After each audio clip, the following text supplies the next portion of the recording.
Graças a Deus e a paz do Senhor Jesus a todos. Que Deus abençoe mais essa jornada, mais esse dia que se inicia.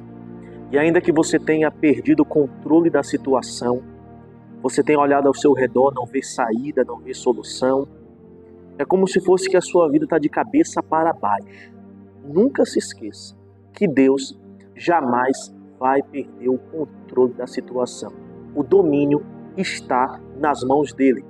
Eu sou o pastor Felipe e através desse vídeo eu quero trazer uma palavra da parte de Deus ao seu coração. Se você não é inscrito no canal, se inscreva, tá bom?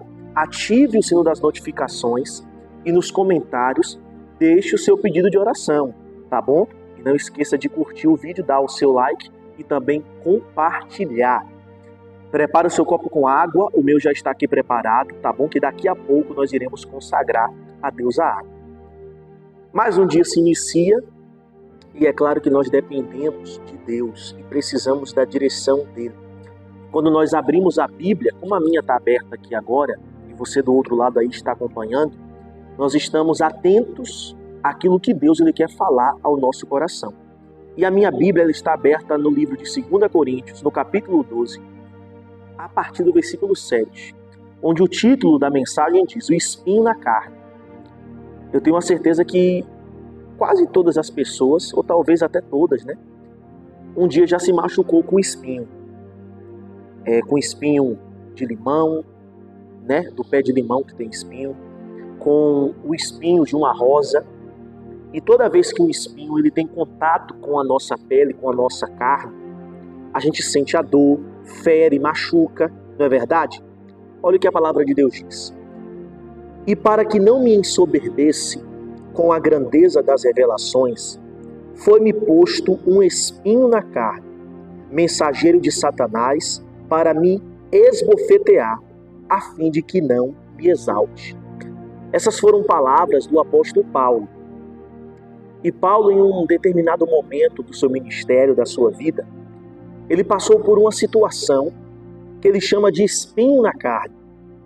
Não é que foi colocado um espinho na pele dele, não.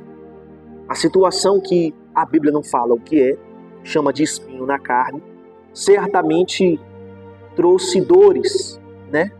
E ferimentos, eu digo isso emocionais ou espirituais, talvez até físicos também. Mas ele passou por uma situação em que ele chama de espinho na carne. Nada acontece sem a permissão de Deus. E por que Deus permitiu que Paulo passasse por essa situação chamada espinho na carne? Para que ele não se ensoberbesse, não se engrandecesse a forma que Deus estava trazendo as revelações para ele, a forma que Deus estava usando a Paulo.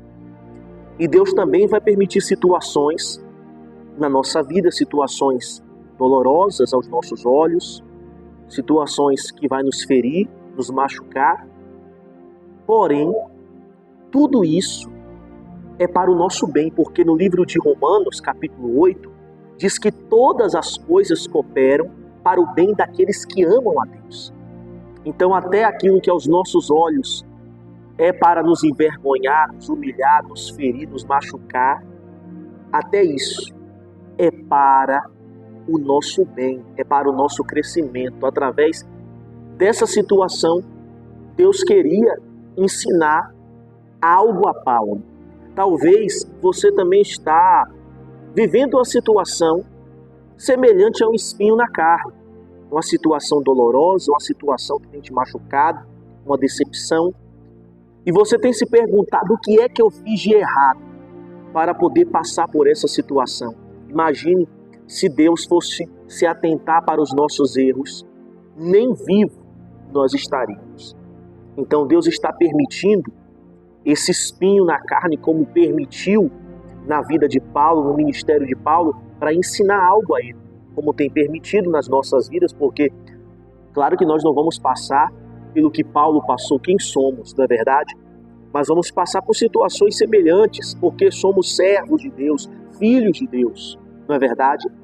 Então, através dessa situação, Deus quer te amadurecer, Deus quer te ensinar, Deus quer te capacitar. Se a gente analisar a história de José, olha o que José passou até chegar a governador do Egito. Foi injustiçado, né? Porque quando a mulher de Potifar mente e fala que ele tentou abusar ela, ele é lançado na prisão, né? Com a fama de abusador. Ele foi vendido, traído pelos seus próprios irmãos e ainda ajudou ali o copeiro e o padeiro-chefe, aquele que foi restituído ao seu cargo. Nem fez questão de ajudar a José, que estava na prisão, mas na verdade Deus queria mostrar que José não dependia de homens, dependia somente de Deus, como eu e você dependemos. Porém, quando Deus permite uma situação para nos abençoar, olha a história de Jó. Depois que Jó passou por todos aqueles processos do propósito de Deus na vida dele, Deus restituiu tudo em dobro aquilo que Jó possuía antes. Mas Jó perdeu a família, Jó perdeu os filhos, perdeu empregados, perdeu bens materiais, perdeu seus animais, perdeu tudo. E quem aparece nesse momento? O diabo, o tentador.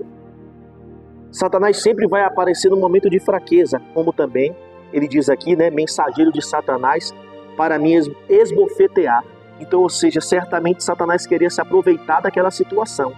Porém, diz aqui no versículo 8, olha o que Paulo diz: por causa disto, 3 vezes pedi ao Senhor que o afastasse de mim.